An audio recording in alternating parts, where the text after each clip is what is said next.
आदित्य हृदय स्तोत्रम। आदित्य हृदय स्तोत्र का उपदेश अगस्त ऋषि ने राम रावण युद्ध के समय भगवान राम को युद्ध में रावण पर विजय प्राप्त करने के लिए दिया था। इसके नियमित पाठ से हृदय रोग, शत्रु भय से मुक्ति तथा समस्त कार्यों में सफलता की प्राप्ति होती है। आदित्य हृदय स्तोत्र के पाठ से पदोन्नति, धन प्राप्ति, प्रसन्नता, आत्मविश्वास में वृद्धि होती है तथा हर मनोकामना सिद्ध होती है। जिनकी भी कुंडली में सूर्यदेव की कमजोर स्थिति है, उनके लिए आदित्य हृदय स्तोत्र का पाठ सबसे उत्तम माना गया है। आदित्य हृदय स्तोत्र के नियमित पाठ करने से हर क्षेत्र में चमत्कारी लाभ प्राप्त होता है। तो आइए सूर्यदेव का ध्यान करते हुए उन्हें नमस्कार करें और आदित्य हृदय स्तोत्र का पाठ शुरू करें। प्रेम से दोनों हाथों को जोड़कर बोलिए, ओम सूर्य देवताय नमः। भगवान श्री राम युद्ध से थककर चिंता करते हुए युद्ध भूमि में खड़े थे।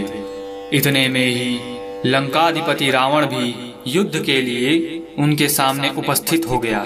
यह देख ऋषि अगस्त मुनि, जो देवताओं के साथ युद्ध देखने आए थे, प्रभु श्री राम के पास जाकर बोले, सबके हृदय में रमण करने वाले महाबाहु राम, यह सनातन गोपनीय स्तोत्र सुनो।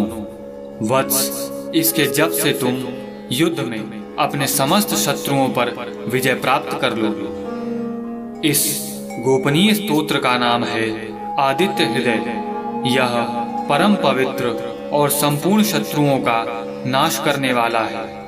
इसके जप से सदा विजय की प्राप्ति होती है। यह नित्य अक्षय और परम कल्याणमय स्तोत्र है। संपूर्ण मंगलों का भी मंगल है। इससे सब पापों का नाश हो जाता है। यह चिंता और शोक को मिटाने वाला तथा आयु को बढ़ाने वाला और उत्तम साधन है। भगवान सूर्य अपनी अनंत किरणों से सुशोभित है। ये नित्य उदय होने वाले देवता और असुरों से नमस्कृत, विवस्वान नाम से प्रसिद्ध तथा प्रभा का विस्तार करने वाले और संसार के स्वामी हैं। तुम इनका रश्मिमते नमः, समुद्रते नमः, देवासुर नमस्कृताय नमः, विवस्वते नमः, भास्कराय नमः, भुवनेश्वराय नमः, इन नाम मंत्रों के द्वारा पूजन करो।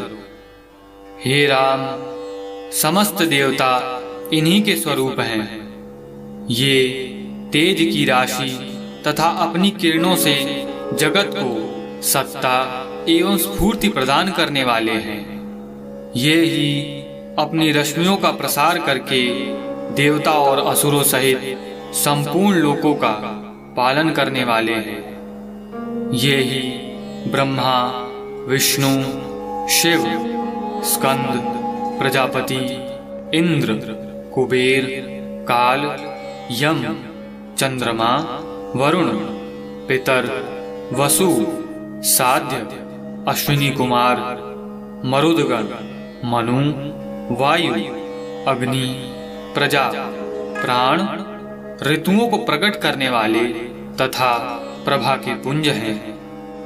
हे महाबाहो, इन्हीं के नाम आदित्य अर्थात अदिति पुत्र, सविता अर्थात जगत को उत्पन्न करने वाले, सूर्य अर्थात सर्वव्यापक, खग अर्थात आकाश में विचरण करने वाले, पूषा अर्थात पोषण करने वाले, गभस्तिमान अर्थात प्रकाशमान, सुवर्ण सदृश, भानु अर्थात प्रकाशक, हिरण्यरेता अर्थात ब्रह्मांड की उत्पत्ति के बीज, दिवाकर अर्थात रात्रि का अंधकार दूर करके दिन का प्रकाश फैलाने वाले, हरिदश्व अर्थात दिशाओं में व्यापक अथवा हरे रंग के घोड़े वाले, सहसार्च अर्थात हजारों किरणों से सुशोभित,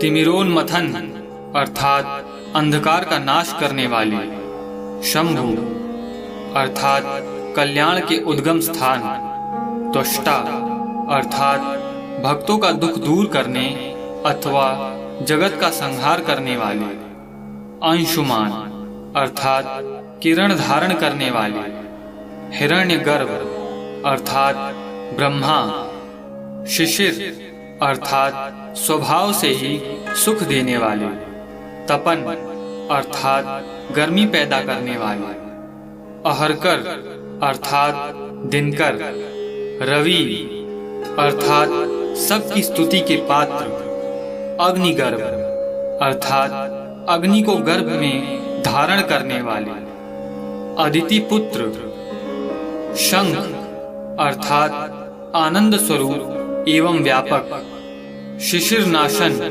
अर्थात शीत का नाश करने वाले, व्योमनाथ अर्थात आकाश के स्वामी, तमोभेद अर्थात अंधकार को नष्ट करने वाले, ऋग, यजुः और सामवेद के पारगामी, धनी वृष्टि अर्थात धनी वृष्टि के कारण, अपाम मित्र अर्थात जल को उत्पन्न करने वाले, विंध्यई प्लवंगम अर्थात आकाश में तीव्र वेग से चलने वाले, आतपी अर्थात घाम उत्पन्न करने वाले, मंडली अर्थात किरण समूह को धारण करने वाले, मृत्यु अर्थात मौत के कारण, पिंगल अर्थात भूरे रंग वाले, सर्वतापन अर्थात सबको ताप देने वाले, कवि अर्थात त्रिकालदर्शी, विश्व अर्थात सर्वस्वरूप, महातेजस्वी, रक्त अर्थात लाल रंग वाले, सर्वभवोद्भव अर्थात सबकी उत्पत्ति के कारण, नक्षत्र ग्रह और तारों के स्वामी, विश्व भावन अर्थात जगत की रक्षा करने वाले, तेजस्वियों में भी अति तेजस्वी, तथा द्वादशात्मा अर्थात 12 स्वरूपों में अभिव्यक्त हैं। इन सभी नामों से प्रसिद्ध सूर्यदेव आपको मेरा नमस्कार है। पूर्वगिरी उद्याचल तथा पश्चिम गिरी अस्ताचल के रूप में आपको नमस्कार है। ज्योतिर्गणों अर्थात ग्रहों और तारों के स्वामी तथा दिन के अधिपति आपको प्रणाम है। आप जय स्वरूप तथा विजय और कल्याण के दाता हैं। आपके रथ में हरे रंग के घोड़े जुते रहते हैं। आपको बारंबार नमस्कार है। सहस्त्रों किरणों से सुशोभित भगवान सूर्य आपको बारंबार प्रणाम है। आप अदिति के पुत्र होने के कारण आदित्य नाम से प्रसिद्ध हैं। आपको नमस्कार है। उग्र वीर और सारंग सूर्यदेव आपको नमस्कार है। कमलों को अपना तेज देकर विकसित करने वाले मार्तंड आपको नमस्कार है। आप ब्रह्मा शिव और विष्णु के भी स्वामी हैं। सूर्य आपकी संज्ञा है। यह सूर्यमंडल आपका ही तेज है। आप प्रकाश से परिपूर्ण हैं। सबको स्वाहा कर देने वाला अग्नि आपका ही स्वरूप है। आप रौद्र रूप धारण करने वाले हैं। आपको नमस्कार है। आप अज्ञान और अंधकार के नाशक, जड़ता और शीत के निवारक तथा शत्रु का नाश करने वाले हैं। आपका स्वरूप अप्रमेय है। आप कृतघ्नों का नाश करने वाले संपूर्ण ज्योतियों के स्वामी और देव स्वरूप हैं। आपको नमस्कार है। आपकी प्रभा तपाए हुए स्वर्ण के समान है। आप हरि अर्थात अज्ञान का हरण करने वाले और विश्वकर्मा अर्थात संसार की सृष्टि करने वाले हैं। तम के नाशक, प्रकाश स्वरूप और जगत के साक्षी हैं, आपको नमस्कार है। हे रघुनंदन, ये भगवान सूर्य ही संपूर्ण भूतों का संहार, सृष्टि और पालन करते हैं। ये ही अपनी किरणों से गर्मी पहुंचाते हैं और वर्षा करते हैं। ये सब भूतों में अंतर्यामी रूप से स्थित होकर उनके सो जाने पर भी जागते रहते हैं। ये ही अग्निहोत्र तथा अग्निहोत्री पुरुषों को मिलने वाले फल हैं। यज्ञ में भाग ग्रहण करने वाले देवता, यज्ञ और यज्ञों के फल भी ये ही हैं। संपूर्ण लोकों में जितनी क्रियाएं होती हैं, उन सब का फल देने में ये ही पूर्ण समर्थ हैं। हे राघव, विपत्ति में, कष्ट में, दुर्गम मार्ग में तथा और किसी भय के अवसर पर जो कोई पुरुष इन सूर्यदेव का कीर्तन करता है, उसे दुख नहीं भोगना पड़ता। इसलिए तुम एकाग्रचित होकर इन देवाधिदेव जगदीश्वर भगवान सूर्य की पूजा करो। इस आदित्य हृदय स्तोत्र का 3 बार जप करके तुम युद्ध में विजय पाओगे। हे महाबाहो, तुम इसी क्षण रावण का वध कर सकोगे। यह कहकर अगस्त जी जैसे ही आए थे उसी प्रकार चले गए। उनका उपदेश सुनकर परम तेजस्वी श्री रामचंद्र जी का शोक दूर हो गया। उन्होंने प्रसन्न होकर शुद्ध चित्त से श्री आदित्य हृदय को धारण किया और 3 बार आचमन करके शुद्ध होकर भगवान सूर्य की ओर देखते हुए 3 बार इस स्तोत्र का जप किया।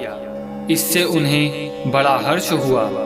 फिर परम पराक्रमी रघुनाथ जी ने धनुष उठाकर रावण की ओर देखा और उत्साहपूर्वक विजय पाने के लिए वे आगे बढ़े।